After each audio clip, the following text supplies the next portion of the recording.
കൈത്താക്കാരത്തിലെ മൂന്നാമത്തെ ആഴ്ചയിൽ നമ്മുടെ പഠനത്തിനും പരിചയത്തിനുമായി സഭ നൽകിയിരിക്കുന്നത് വിശുദ്ധ യോഹന്നാന്റെ സുവിശേഷം 9-ാമത്തെ അധ്യായമാണ്. ഈ അധ്യായം ലോകത്തിന്റെ പ്രകാശമായ ഈശോയെക്കുറിച്ച് നമുക്ക് അറിവ് നൽകുന്നതാണ്. വിശുദ്ധ യോഹന്നാന്റെ സുവിശേഷം പ്രതീകങ്ങളുടെ അത്ഭുതങ്ങളുടെ സുവിശേഷമായിട്ട് അറിയപ്പെടുന്നു. 1-ാമത്തെ അധ്യായം മുതൽ ഈശോ ലോകത്തിന്റെ പ്രകാശമാണെന്നുള്ള ഒരാശയം സൂചിപ്പിക്കുവാൻ യോഹന്നാൻ ആഗ്രഹിക്കുന്നുണ്ട്. 1-ാമത്തെ അധ്യായത്തിൽ തന്നെ പറഞ്ഞിരിക്കുന്നു, ലോകത്തിലേക്ക് വരുന്ന എല്ലാവരെയും പ്രകാശിപ്പിക്കുന്ന യഥാർത്ഥ വെളിച്ചമുണ്ടായിരുന്നുവെന്ന്. അവൻ ലോകത്തിലായിരുന്നു, എന്നാൽ ലോകം അവൻ വഴി ഉണ്ടായെങ്കിലും ലോകം അവനെ അറിഞ്ഞില്ല. ഇങ്ങനെ അറിയപ്പെടാത്ത ഒരു പ്രകാശമായി യോഹന്നാന്റെ സുവിശേഷം ഈശോയെ നമ്മുടെ മുമ്പിൽ അവതരിപ്പിക്കുന്നുണ്ട്. അതുപോലെ തന്നെ വിപരീത പദങ്ങൾ ഉപയോഗപ്പെടുത്തിക്കൊണ്ട് വ്യക്തമായ രീതിയിൽ ദൈവവചനം പഠിപ്പിക്കുവാനായിട്ട് യോഹന്നാൻ ആഗ്രഹിക്കുന്നു. ഈ 1-ാമത്തെ അധ്യായം മുതൽ 9-ാമത്തെ അധ്യായം വരെയുള്ള ഭാഗങ്ങൾ നമ്മൾ പരിശോധിക്കുമ്പോൾ ഈശോ ലോകത്തിന്റെ പ്രകാശമായി ചിത്രീകരിക്കപ്പെടുന്ന സന്ദർഭങ്ങൾ പലതുണ്ട്. 8-ാമത്തെ അധ്യായത്തിൽ ഞാൻ ലോകത്തിന്റെ പ്രകാശമാകുന്നു എന്ന് ഈശോ തന്നെക്കുറിച്ച് പ്രതിപാദിച്ചിരിക്കുന്ന ഭാഗം നമുക്ക് കണ്ടെത്താൻ സാധിക്കുന്നു. അതിന്റെ തുടർച്ച എന്ന നിലയിലാണ് വീണ്ടും 9-ാമത്തെ അധ്യായത്തിൽ അന്ധന് കാഴ്ച കൊടുക്കുന്ന സംഭവം വഴിയായിട്ട് ഈശോ ലോകത്തിന്റെ പ്രകാശമാണ് എന്ന് എല്ലാവർക്കും ഒരു അറിവ് നൽകുവാൻ യോഹന്നാൻ ആഗ്രഹിക്കുന്നത്. ഇത് ഒരു പ്രത്യേക സാഹചര്യത്തിലാണ് ഉണ്ടായത് എന്ന് യോഹന്നാൻ സാക്ഷ്യപ്പെടുത്തുന്നു. ഈശോയും ശിഷ്യന്മാരും കൂടെ കടന്നു പോവുകയായിരുന്നു. കടന്നു പോകുന്നത് തന്നെ ഈശോയെ ദേവാലയത്തിൽ നിന്ന് അവർ പുറത്താക്കി കഴിഞ്ഞ ശേഷമാണ്. അല്ലെങ്കിൽ ദേവാലയത്തിൽ ഈശോ പഠിപ്പിച്ചുകൊണ്ടിരുന്നപ്പോൾ ഈശോ പറഞ്ഞ കാര്യം സ്വീകരിക്കാൻ അവർ മനസ്സാകാതെ ഈശോയെ കല്ലെറിയാൻ ആഗ്രഹിച്ചപ്പോൾ യഥാർത്ഥത്തിൽ പ്രകാശമായ ഈശോ ദേവാലയത്തിൽ നിന്ന് പുറത്തേക്ക് കടക്കുന്നു. ദേവാലയത്തിൽ ഉള്ളിൽ തങ്ങൾ വിശ്വാസികളാണെന്ന് പറഞ്ഞു നിന്നവർ അന്ധകാരത്തിൽ കഴിയുന്നവരായി രൂപാന്തരപ്പെടുന്നു. അതേസമയം തന്നെ പുറത്തുള്ളവരായ ആളുകൾ പ്രകാശമായ ഈശോയെ സ്വീകരിക്കുന്ന വഴിയായിട്ട് പ്രകാശത്തിന്റെ മക്കളായി രൂപാന്തരപ്പെടുകയും ചെയ്യുന്നു. ഇനി സംഭവത്തിലേക്ക് നമ്മൾ കടക്കുമ്പോൾ ശിഷ്യന്മാര്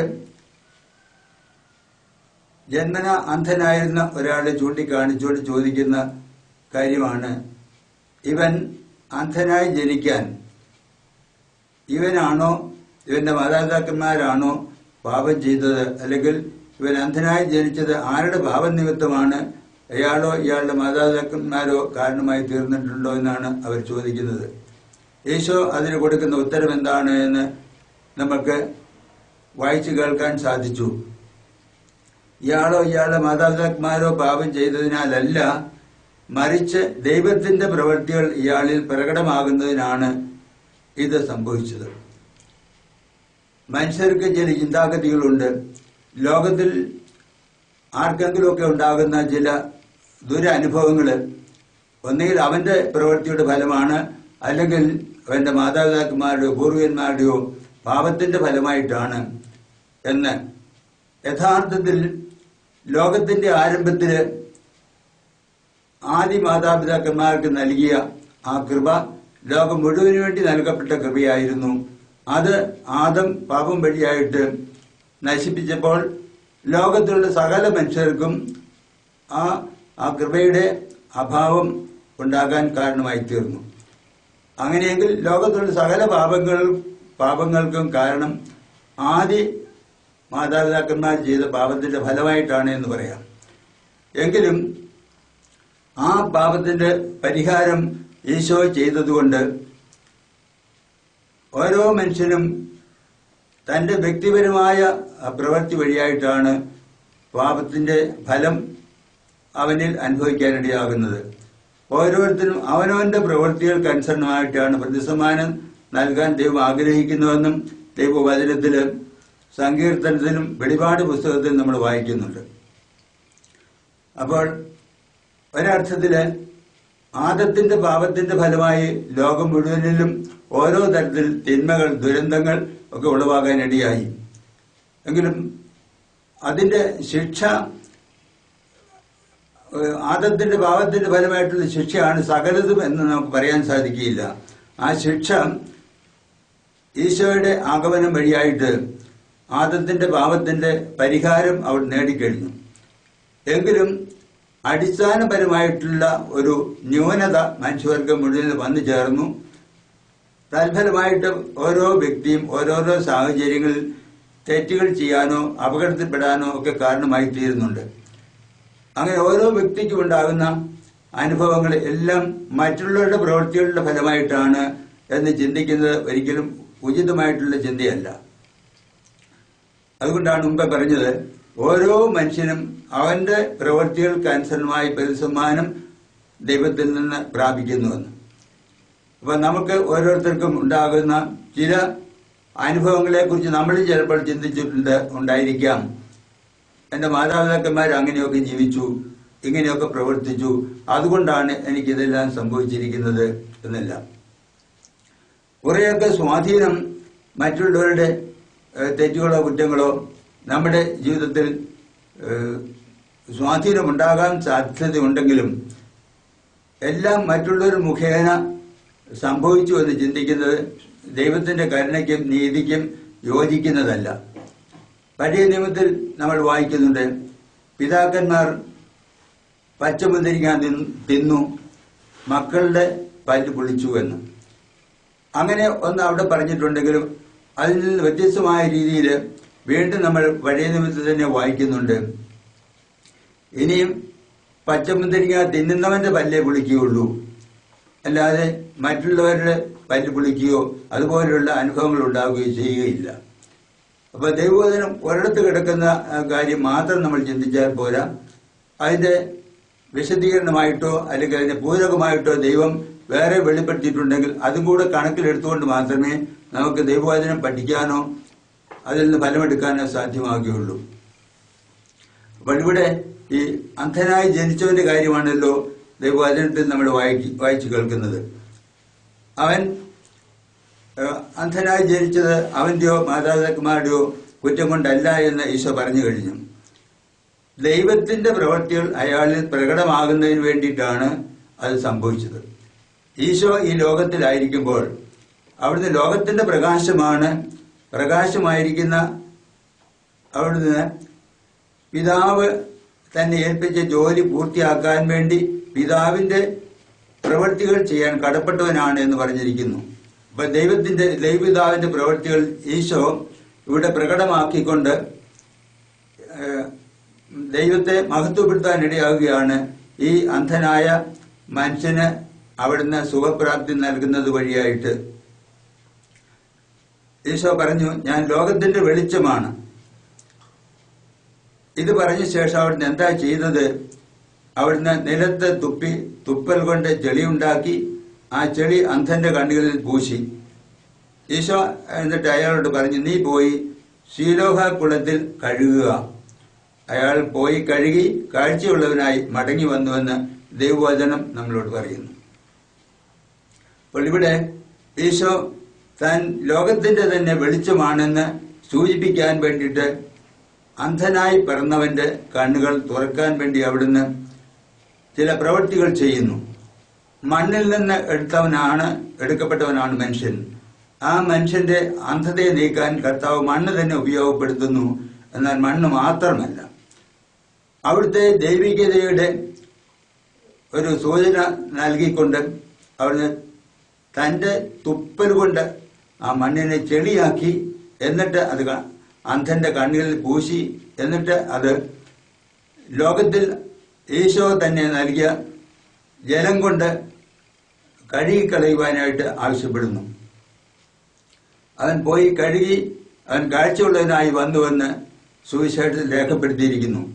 ഇവിടെ നമുക്ക് ചിന്തിക്കാനുള്ള വേറെ ചില കാര്യങ്ങൾ കൂടി ഉണ്ട്.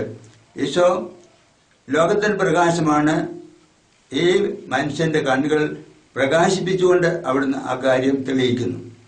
അതുപോലെ തന്നെ അവിടുന്ന് ജീവജലത്തിന്റെ ഉറവിടമാണെന്ന് പറഞ്ഞിട്ടുണ്ട്. ആ ജലം ഉപയോഗപ്പെടുത്തിക്കൊണ്ട് അവിടുന്ന് ആ ദൈവികത അവിടെ കൂട്ടിക്കലർത്തുകയും വെറും മാനുഷികവും ഭൗമികവുമായ വസ്തുവിനെ ദൈവികമായ കഴിവ് നൽകിക്കൊണ്ട് കണ്ണ് സുഖപ്പെടുത്താൻ അവിടുന്ന് ഇടയാക്കുകയും ചെയ്തു. ഇതിലും ഉപരിയായി വേറൊരു കാര്യം നമുക്ക് ചിന്തിക്കാനുള്ളത്, ഈശോ പറഞ്ഞത് ശീലോഹ കുളത്തിൽ കഴുകുക എന്നാണ്. ശീലോഹ അല്ലെങ്കിൽ സ്ലീഹ എന്ന് പറഞ്ഞാൽ അയക്കപ്പെട്ടവൻ എന്നാണ് അർത്ഥം. അയക്കപ്പെട്ടവനാണ് താനെന്ന് ഈശോ പറഞ്ഞിട്ടുണ്ട്. പിതാവ് എന്നെ അയച്ചിരിക്കുന്നു. അയച്ചവനായ ഈശോയിൽ വിശ്വസിക്കുക അല്ലെങ്കിൽ ഈശോയിൽ മുങ്ങിക്കുളിക്കുക എന്നൊരർത്ഥം കൂടെ നമുക്ക് ഈശോ പറഞ്ഞ വാക്കുകളിലുണ്ട്. അപ്പൊ ഈശോയാകുന്ന വ്യക്തിയിൽ ഈ അന്ധൻ ആയിത്തീരുമ്പോൾ അവന്റെ അന്ധത മാറി പ്രകാശമായ ഈശോയുടെ പ്രകാശം കൊണ്ട് അവൻ തെളിമയുള്ളവനായി വിശ്വാസമുള്ളവനായി തീരുന്നു. അല്ലെങ്കിൽ യോഹന്നാന്റെ സുവിശേഷം 1-ാമത്തെ അധ്യായത്തിൽ പറഞ്ഞിരിക്കുന്ന അനുസരിച്ച് ദൈവപുത്രനായ പ്രകാശമായ ഈശോയിൽ വിശ്വസിക്കുന്നത് വഴിയായിട്ട് അവൻ ദൈവപുത്രനായി തീരുന്നു. ഈശോ ദൈവരാജ്യം പ്രസംഗിക്കാൻ വേണ്ടി വന്നവനാണ്. ആ ദൈവരാജ്യത്തിലെ ഒരു അംഗമായി തീരുവാൻ അവന് അവിടുന്ന് ഈ അന്ധത ഭൗമികമായ അന്ധത നീക്കിയത് വഴിയായിട്ടും അവൻ ആധ്യാത്മിക പ്രകാശം നൽകിയത് വഴിയായിട്ടും ഇടയാക്കി തീർക്കുകയാണ്. അപ്പൊ അവൻ ദൈവരാജ്യത്തിലെ ഒരു ശിഷ്യനായി ഈശോയുടെ ശിഷ്യനായി തീരാൻ ഇടയായി തീരുകയുമാണ് ഈ സംഭവത്തിലൂടെ ഇടയാക്കി തീർത്തത്. അപ്പോൾ നമ്മൾ ഓരോരുത്തരും ഈശോയാകുന്ന അയക്കപ്പെട്ടവനിൽ വിശ്വസിക്കാൻ കടപ്പെട്ടവരാണ്. അപ്പോൾ നമുക്ക് ഏതെങ്കിലും തരത്തിൽ പാപത്തിന്റെ അന്ധകാരമോ കുറവുകളോ ഉണ്ടെങ്കിൽ അത് ഈശോയാകുന്ന വ്യക്തിയിൽ മുങ്ങിക്കുളിച്ചു കഴിയുമ്പോൾ അതിൽ നിന്നെല്ലാം നമ്മൾ വിമുക്തരായിത്തീരുന്നു. ദൈവരാജ്യത്തിന്റെ അംഗങ്ങളായി നമ്മൾ രൂപാന്തരപ്പെടുന്നു. ഈശോയിൽ രൂപാന്തരപ്പെട്ട വ്യക്തികളായിത്തീരുന്നു. പൗലോസ്ലീഹ എഫേസുസുകാർക്ക് എഴുതിയ ലേഖനത്തിൽ നമ്മൾ എല്ലാവരും ഈശോയിൽ ആയിത്തീരാൻ വേണ്ടിയിട്ട് വിളിക്കപ്പെട്ടിരിക്കുന്നവരാണ് എന്ന് പറഞ്ഞിരിക്കുന്നത് നമുക്ക് ഓർമ്മിക്കാൻ സാധിക്കും. വലിയ സംഭവമായിട്ട് ബന്ധപ്പെടുത്തി നമ്മൾ ഈശോയാകുന്ന വ്യക്തിയിൽ മുങ്ങിക്കുളിച്ചവരാണോ? നമുക്ക് ഇപ്പോഴും ആത്മീയ അന്ധത സ്ഥിതി ചെയ്യുന്നുണ്ടോ നമ്മിൽ? അതോ തെളിമയുള്ള വിശ്വാസമാണോ നമുക്കുള്ളത് എന്നൊക്കെ കൂടെ ആത്മപരിശോധന ചെയ്തു നോക്കുകയും കുറവുകൾ ഉണ്ടെങ്കിൽ അത് പരിഹരിക്കാൻ നമ്മൾ സന്നദ്ധരാകുകയും ചെയ്യണം. ഇങ്ങനെ സുഖം പ്രാപിച്ചു വന്ന അവനോട് പ്രീശന്മാർ പല പ്രാവശ്യം ചോദ്യം ചെയ്തു, പ്രത്യേകിച്ച് 3 പ്രാവശ്യം ചോദ്യം ചെയ്തു. അപ്പോഴൊക്കെ ഓരോ പ്രാവശ്യവും അവൻ ഈശോയുടെ വിശ്വാസം കൂടുതൽ ശക്തമായിട്ട് പ്രഖ്യാപിക്കുകയാണ് ചെയ്തത്. അവന്റെ വിശ്വാസത്തിൽ അവിടെ ഒരു വർധന ഉണ്ടായി, അല്ലെങ്കിൽ അവന്റെ കാഴ്ച കൂടുതൽ പ്രകാശമുള്ളതായി തീർന്നു. അങ്ങനെ ഈശോയിൽ വിശ്വസിച്ച് അവൻ സാക്ഷ്യം നൽകുന്നതിനായി തീർന്നു. വിശ്വാസത്തിന്റെ ഈ മത്സരത്തില് ഈശോയാകുന്ന വ്യക്തിയിൽ ഉള്ള നമ്മുടെ വിശ്വാസം നമ്മൾ പരിശോധന ചെയ്തു നോക്കണം. അങ്ങനെ പരിശോധന ചെയ്തു നോക്കുമ്പോൾ നമ്മിൽ തന്നെയോ മറ്റുള്ളവരിലോ ഉള്ള ചില ന്യൂനതകളോ കുറവുകളോ നമ്മുടെയോ മറ്റുള്ളവരുടെയോ പാപത്തിന്റെ ഫലമായിട്ടുണ്ടായതാണ് എന്ന് ചിന്തിക്കാതെ ദൈവത്തിന്റെ പ്രവൃത്തികൾ നമ്മിലും മറ്റുള്ളവരിലും വെളിവാക്കപ്പെടാൻ വേണ്ടിയിട്ട് സംഭവിച്ചതാണ് എന്നുള്ള കാര്യം ഓർമ്മിക്കേണ്ടതുണ്ട്. വിശുദ്ധ അഗസ്തീനോസ് റോമാക്കാർക്കുള്ള ലേഖനം 8-ാമത്തെ അധ്യായത്തിന്റെ അവസാന ഭാഗം വിശദീകരിച്ചുകൊണ്ട് പറയുന്നുണ്ട്, സകലതും നന്മയ്ക്കായിട്ടാണ് ദൈവം പരിണമിപ്പിക്കുന്നത്. എന്നിട്ട് അദ്ദേഹം വിശദീകരിച്ച് പറയുകയാണ്, പാപം ഉൾപ്പെടെ സകല കാര്യങ്ങളും ദൈവം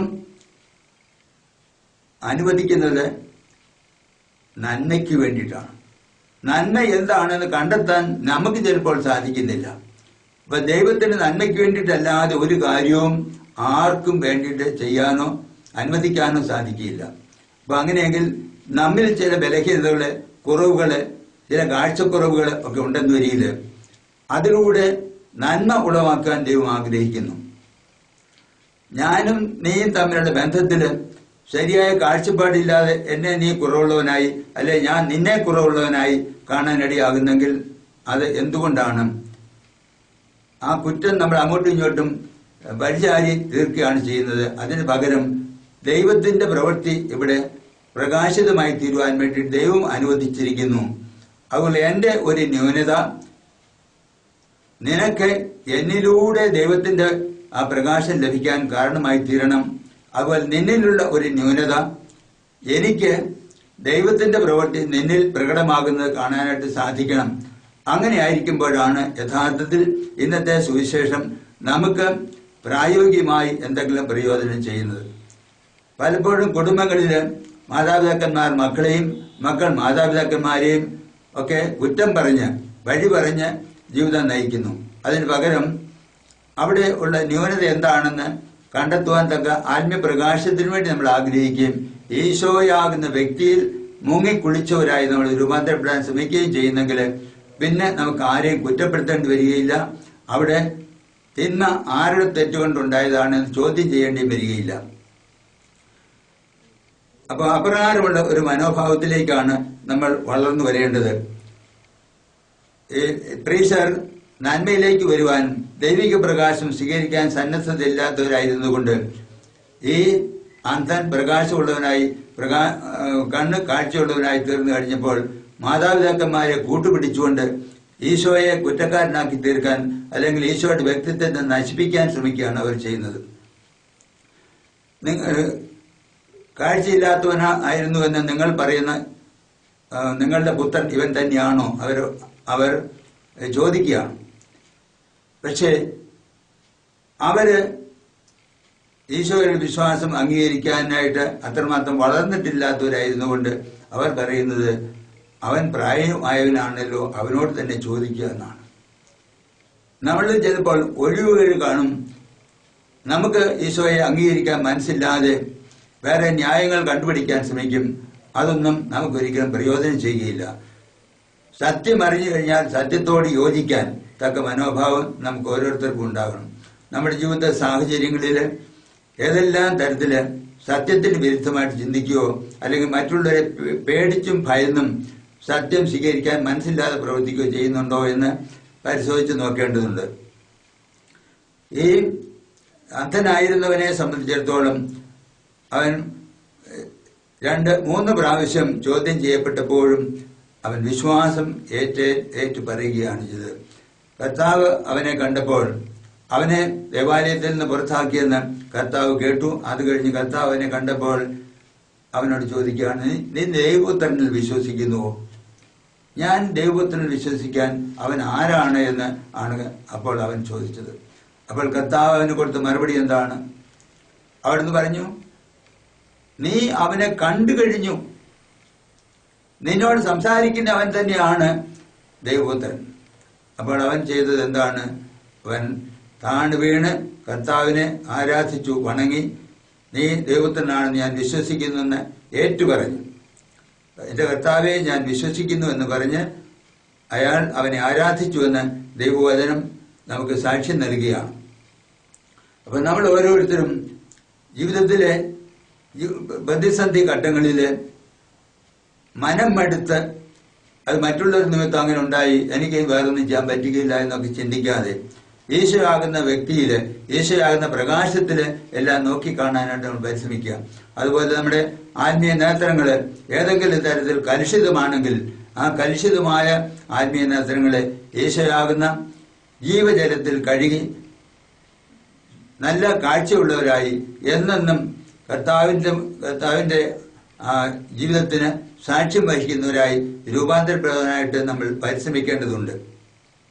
ഇക്കാര്യത്തിൽ ഇനി എന്തെല്ലാം നമുക്ക് ചെയ്യാനുണ്ട് എന്ന് നമ്മൾ പരിശോധിച്ച് നോക്കുക. കർത്താവ് തന്നെ വിശ്വസിക്കാതിരുന്ന ആ പുരുഷന്മാരോട് പറഞ്ഞ കാര്യം ഓർമ്മിക്കുക.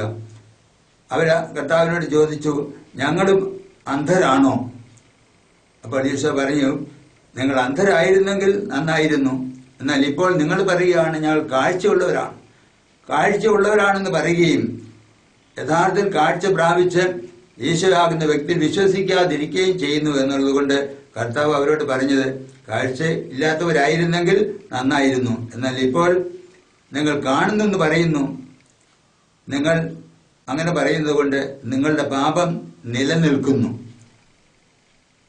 കാണുന്നെന്ന് പറഞ്ഞിട്ട് യഥാർത്ഥ കാഴ്ച ഉണ്ടായിരിക്കുകയും തങ്ങളുടെ ആത്മീയ അന്ധതയെക്കുറിച്ച് ബോധ്യമുണ്ടാവുകയും ചെയ്തിരുന്നെങ്കിൽ കർത്താവ് അവരോടും പറയുമായിരുന്നു, നിനക്ക് രക്ഷ കിട്ടിയിരിക്കുന്നു, അല്ലെങ്കിൽ പാപത്തിൽ നിന്ന് നീ വിമുക്തി നേടിയിരിക്കുന്നുവെന്ന്, അല്ലെങ്കിൽ നിനക്ക് യഥാർത്ഥ കാഴ്ച ഉണ്ടായി എന്ന്. അപ്പോൾ നമ്മളോട് കർത്താവ് എന്താണ് പറയാൻ പോകുന്നത്? ജീവിതത്തിൽ കർത്താവ് തരുന്ന പ്രകാശത്തെ നോക്കിക്കണ്ടുകൊണ്ട് എല്ലാ അനുഭവങ്ങളും ദൈവിക പ്രവൃത്തി ഇവിടെ വെളിവാക്കുന്നതിന് വേണ്ടി സംഭവിക്കുന്നുവെന്ന് ചിന്തിക്കാൻ നമുക്ക് സാധിക്കുന്നുണ്ടോ എന്ന് ആത്മപരിശോധന ചെയ്ത് നോക്കുക. നമ്മുടെ ഒരു പ്രവൃത്തിയും ദൈവത്തിന്റെ നമ്മുടെ ജീവിതത്തിലുണ്ടാകുന്ന ഒരു കാര്യവും ദൈവത്തിന്റെ പ്രവൃത്തി വെളിവാക്കപ്പെടുന്നതിനല്ലാതെ സംഭവിക്കുന്നില്ല. എല്ലാം ദൈവം അനുവദിക്കുന്നത് അവിടുത്തെ സ്തുതിക്കും മഹത്വത്തിനും വേണ്ടിയിട്ടാണ്. അതുകൊണ്ട് അങ്ങനെയുള്ള അവബോധത്തിലേക്ക് വരുവാനും കൂടുതൽ പ്രകാശമുള്ളവരായി, മറ്റുള്ളവരെ പ്രകാശിപ്പിക്കുന്നവരായി, മറ്റുള്ളവരെ അംഗീകരിക്കുന്നവരായി, ആരെയും താഴ്ത്തിക്കെട്ടാത്തവരായി ജീവിക്കാൻ ദൈവത്തിന്റെ കൃപ ഒരാളിൽ പ്രത്യക്ഷപ്പെടുമ്പോൾ അത് ദൈവത്തിന്റെ പ്രവൃത്തിയാണെന്ന് അംഗീകരിക്കാൻ തക്ക മനോഭാവത്തിലേക്ക് വരാനും നമുക്ക് പരിശ്രമിക്കാം. അങ്ങനെ സുവിശേഷത്തിന് വെളിച്ചത്തിൽ നമ്മുടെ ജീവിതത്തെ രൂപപ്പെടുത്താൻ വേണ്ട കൃപ ഇന്ന് നമുക്ക് പ്രാർത്ഥിക്കാം.